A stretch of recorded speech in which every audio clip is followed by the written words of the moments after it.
TDP Janasena మధ్య సీట్ల కేటాయింపు వ్యవహారంపై సర్వత్రా ఉత్కంఠ నెలకొంది. జనసేనకి ఎక్కువ సీట్లు కేటాయించాలని పవన్ సామాజిక వర్గ నేతలు అంటున్నారు. ఇప్పటికే పొత్తులు సీట్ల సర్దుబాటు విషయంలో జనసేన అధినేత పవన్ కళ్యాణ్ కు లేఖాస్త్రాలు సంధించిన కాపు సంక్షేమ సేన అధ్యక్షుడు చేగొండి హరిరామ జోగయ్య ఓ లేఖను విడుదల చేశారు. గోదావరి జిల్లాల్లో టీడీపీ జనసేన పార్టీల మధ్య అసెంబ్లీ, పార్లమెంట్ సీట్ల కేటాయింపు ఎలా జరగబోతుందనే ఆసక్తి ఇరు పార్టీలకు చెందిన నేతలతో పాటు ఏపీ ప్రజల్లో కూడా కొనసాగుతుంది. ఈ నేపథ్యంలోనే ఉమ్మడి పశ్చిమ గోదావరి జిల్లాల్లో జనసేన పార్టీకి 11 అసెంబ్లీ సీట్లు మరియు 1 పార్లమెంట్ స్థానాన్ని ఇవ్వాలని హరిరామ జోగయ్య తన లేఖలో వెల్లడించారు. ఈ సీట్లను జనసేన సాధించలేకపోతే జరిగే నష్టాన్ని ఎదుర్కోవాల్సి వస్తుందని సూచించారు. టీడీపీ జనసేన పొత్తుల నేపథ్యంలో సీట్ల సర్దుబాటు విషయంలో ఇంకా క్లారిటీ రాలేదు. రాష్ట్రంలో ఉన్న మొత్తం 175 అసెంబ్లీ నియోజకవర్గాల్లో ఏ పార్టీకి ఎన్ని సీట్లనే చర్చ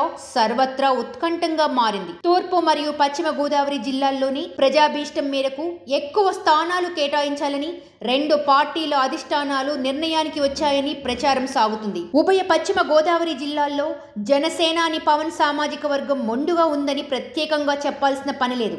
దాదాపు 90% మంది ఈ సామాజిక వర్గానికి చెందిన ఓటర్లు జనసేనకు మద్దతుగా నిలుస్తున్నారు. ఒకవేళ ఇక్కడ టీడీపీకి చెందిన అభ్యర్థులు విజయం సాధించాలన్నా తప్పనిసరిగా జనసేన ఓటర్లు సపోర్టు చేయాల్సిందే. లేని పక్షంలో వారు విజయం సాధించడం కొంచెం కష్టంతో కూడుకున్న పనేనని హరిరామ జోగయ్య లేఖలో తెలిపారు. ప్రస్తుత పరిస్థితుల నేపథ్యంలో అధికార పార్టీ వైసీపీని ఓడించి ఉమ్మడి జిల్లాల్లోని సీట్లన్నింటినీ సాధించాలంటే జనసేన బలంగా ఉన్న ప్రాంతాల్లోని సీట్లన్నీ తప్పనిసరిగా వారికే ఇవ్వాలని ఆయన పేర్కొన్నారు. జన సైనికుల బలం లేకుండా టీడీపీ గెలిచే అవకాశం కూడా లేని నేపథ్యంలో నరసాపురం, తాడేపల్లిగూడెం, తణుకు, భీమవరం, నిడదవోలు, ఉంగుటూరు, ఏలూరు, గోపాలపురం, ఉండి, పోలవరం మరియు కొవ్వూరు అసెంబ్లీ స్థానాలు మరియు నరసాపురం పార్లమెంటు స్థానాన్ని జనసేనకు కేటాయించాల్సిందేనని డిమాండ్ చేశారు.